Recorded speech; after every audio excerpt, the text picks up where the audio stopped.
The Times asked this morning, is it game over for Fergie, the Duchess of Disaster? In the last 24 hours, 7 charities, including the British Heart Foundation and the Teenage Cancer Trust, have cut ties with Sarah Ferguson over an email she sent to Epstein describing him as a supreme friend. She wrote it after Epstein's conviction for procuring a child for prostitution. Of course, the Duchess of York's ex-husband Prince Andrew's own time as a working royal was ended after his links to Epstein became clear. Buckle up, because what I'm about to reveal is pure dynamite. Sarah Ferguson got caught red-handed writing to Jeffrey Epstein, calling him her best friend ever just weeks after swearing she'd never contact him again.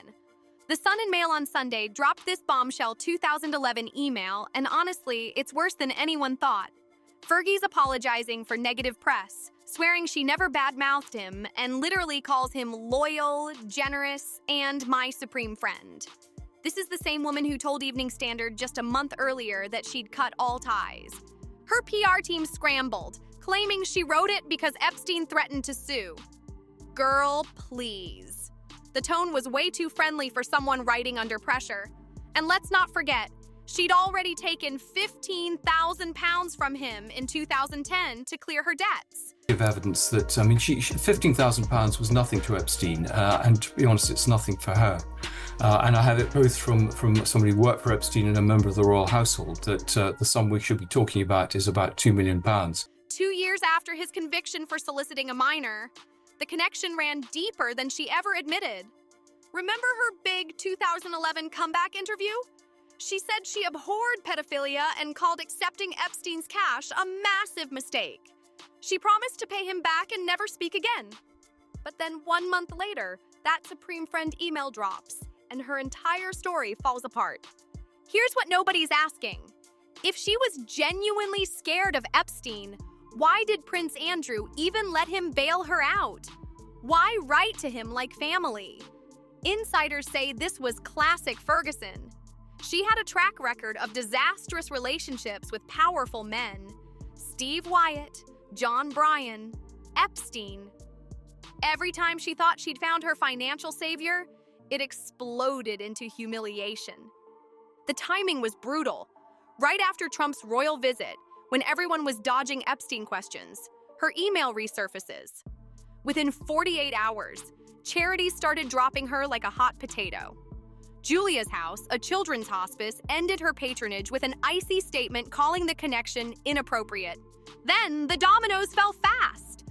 The Natasha Allergy Research Foundation said they were disturbed by her Epstein ties. The Teenage Cancer Trust ended a 35-year relationship in one cold statement. Prevent Breast Cancer cut her loose despite her own 2023 cancer battle. British Heart Foundation, gone. Children's Literacy Charity, bye. National Foundation for Retired Service Animals, out. 3 days. Nearly every charity she worked with abandoned her.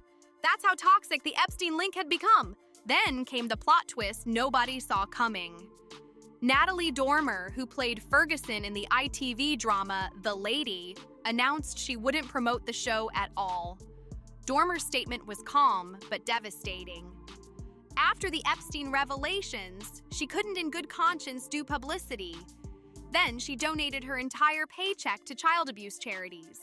Actors never walk away from career-boosting promo like that. But Dormer chose morals over fame and left Ferguson's reputation in absolute ruins. By late September 2025, King Charles made his move.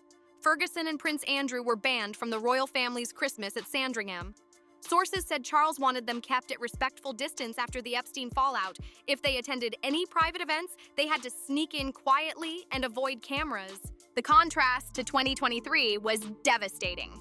Just 2 years earlier, Ferguson had been welcomed back, walking to church with the family, smiling for cameras, finally forgiven. But that fragile redemption vanished overnight. Prince William reportedly backed the ban completely. Insiders say he views Ferguson and Andrew as ticking time bombs threatening the monarchy. Princess Beatrice and Princess Eugenie were caught in the middle. Eugenie considered skipping Sandringham entirely. Beatrice ended up going alone after pregnancy complications kept her home, effectively choosing the royals over her parents. This wasn't Ferguson's first rodeo. Back in 1989, while pregnant and married to Andrew, she started an affair with Texas businessman Steve Wyatt. When that imploded, intimate photos mysteriously surfaced. Ferguson was convinced the palace planted them. Then came John Bryan, who promised to fix her finances, but was actually a total fraud.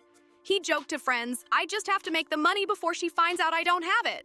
In August 1992, the Daily Mirror published those infamous photos of Bryan kissing her toes while she sunbathed topless. Game over. By 1994, Ferguson's debts hit £3.7 million. The Queen paid £500,000 to stop a bank from suing, then released a frosty statement saying Ferguson's money problems were no longer the palace's concern. Translation, you're on your own. Despite drowning in debt, she lived like Hollywood royalty with a cook, driver, maid, butler, nanny, 3 secretaries, personal assistant, lady-in-waiting, 2 gardeners, flower arranger, and dog walker. Her butler woke at 4:30 in the morning to ice her watercress. In 2006, she launched Heartmore, pouring in every penny from film earnings and book deals. By 2009, another £630,000 in debt. In 2014, she and Andrew bought an £18.25 million Swiss chalet, but failed to pay the remaining $5 million. The seller sued, eventually accepting $3.4 million, convinced they were broke. Then Ferguson bought a £5 million Mayfair townhouse. The betrayal was real. In June 2023, Ferguson was diagnosed with breast cancer.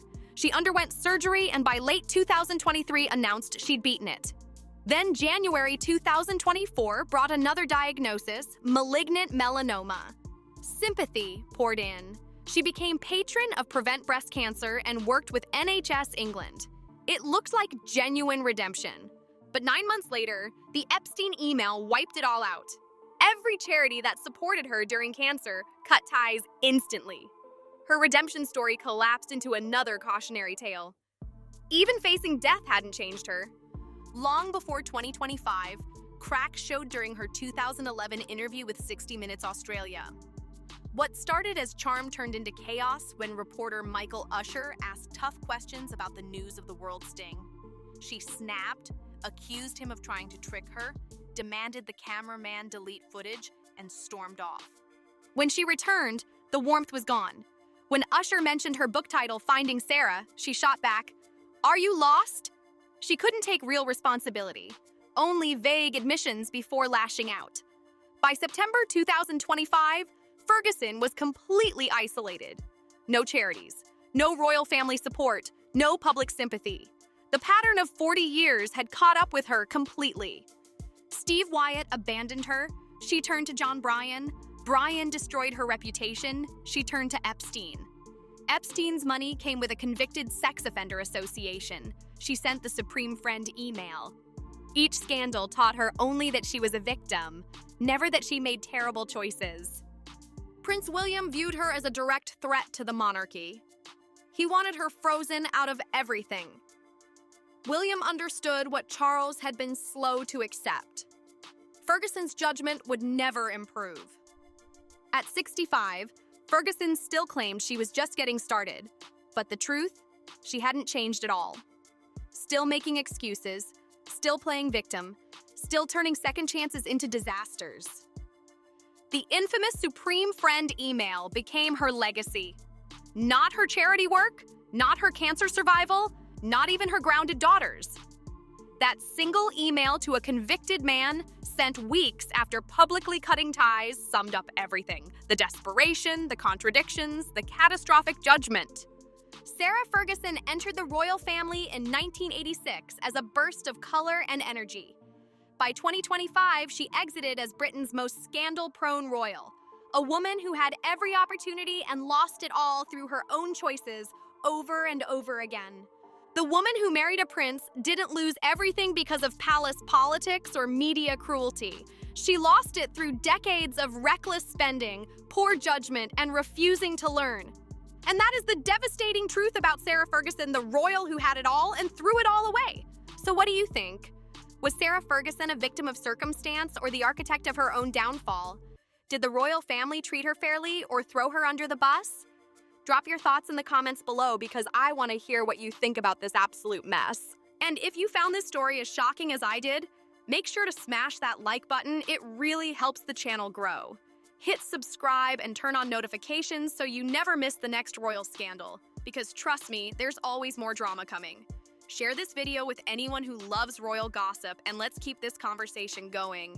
Thanks for watching, and I'll see you in the next one.